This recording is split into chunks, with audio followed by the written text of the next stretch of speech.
lanjut lagi Pak Jim. Jadi usulan misalnya drop off tadi di sebelah kiri menuju lobby. Monggo Pak Jim. Enggak. Jadi ini gini Mas Jo. Ini sebenarnya tidak apa-apa. Cuman kalau bisa setiap tamu yang datang itu dia harus mempunyai impression yang baik. Dalam artian tidak semua tamu yang datang ke hotel itu ke resort itu selalu dalam keadaan fit, hatinya enak dan sebagainya. Nah, kalau gambarnya itu udah bagus. Yang saya masih bertanya-tanya bagaimana caranya reception itu tuh kalau perlu dia masuk mobil turun tiba-tiba sudah dibukain pintu.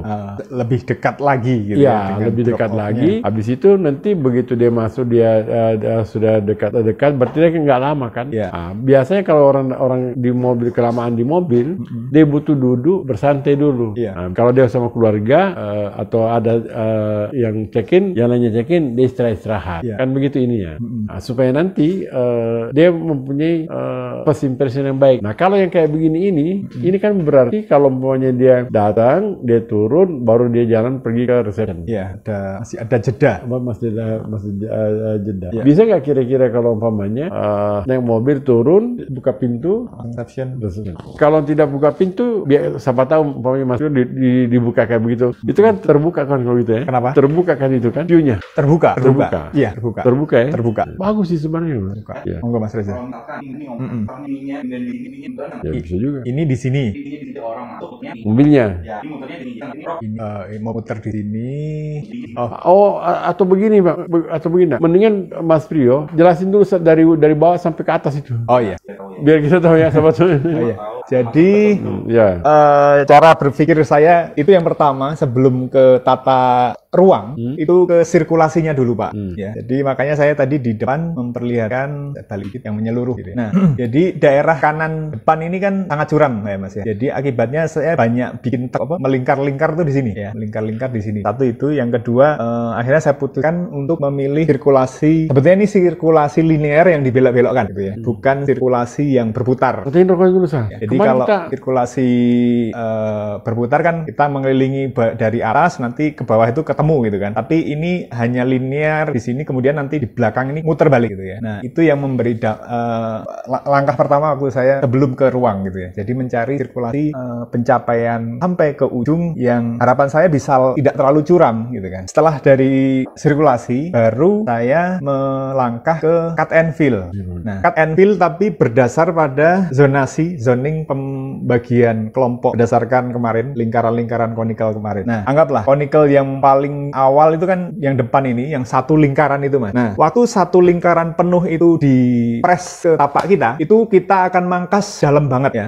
Butuh dinding benteng yang lebih tinggi dari ini gitu ya. Kira-kira 5 kali lipat dari, padahal ini juga sudah tinggi gitu ya. Jadi kedalamannya curam. Maka kemudian saya bikin bertahap motongnya, cut and fill tanahnya. Maka terbentuklah phase 1, 2, 3, 4. Nah, peluang-peluang ruang, potensi ruang 4 tahap, 4 ketinggian gitu. 4 ketinggian itu. Baru dari situ saya mencoba mengolah ruang per ruang gitu ya. Nah, larilah berikutnya ke yang tadi. Oh, ternyata potensinya hanya sekian. Kemudian biar nggak terlalu sempit, saya kembangkan lebih menjawab pertanyaan Pak Jim tadi, kenapa bentuknya seperti itu? Ya, memperluas nih saya, memperluas space ini di level ini. Nah, anggaplah kalau kita punya 1, 2, 3, 4 ini akan dipergunakan untuk apa? Maka saya mencoba mengusulkannya di level 1 reception dan lobby, level 2 yang ketinggiannya sebetulnya selisihnya nggak terlalu banyak, tapi masih aman dari kepala kita gitu ya. Ini di level selisih ketinggian nanti belum dikurangi balok. Ini 3 meter lantai per lantai ya di sini. Kalau yang atas ke bawah, sorry. Oh, yang ini ke sini 2,7. Balik lagi. Kemudian di atasnya ini restoran dan kitchen. Kemudian ada space lagi sedikit di sini untuk ruang layanan. Saya belum pede untuk menentukan ruang ini untuk apa gitu Pak Jim. Nah, ini bagian depan. Saya lewatin dulu yang di sini ya. Kita coba ke belakang dari beberapa arah melihatnya. Nah, ini kalau kita lihat dari ujung belokan ini ya ke arah sana. Ini kalau kita sudah agak di level yang sama dengan reception dan lobby, skala manusia, ketinggian manusianya mudah-mudahan bisa mewakili bahwa ini tidak setinggi yang ini ya. Ini lega banget gitu Pak dan terbuka. Kita coba naik lagi ini dari arah depan. Tiang-tiang belum saya tentukan. Nah, ini restoran ini tuh lebih lebih menjorok keluar daripada lobby. Jadi sekaligus berfungsi untuk mengurangi potensi ancaman tampias dan memperluas restoran kitchennya. Ini kalau kita melihat dari lantai di atas reception dan lobby, ini view yang masih lantai yang sama tapi lebih keluar. Nah, ini dari atas, dilihat dari atas.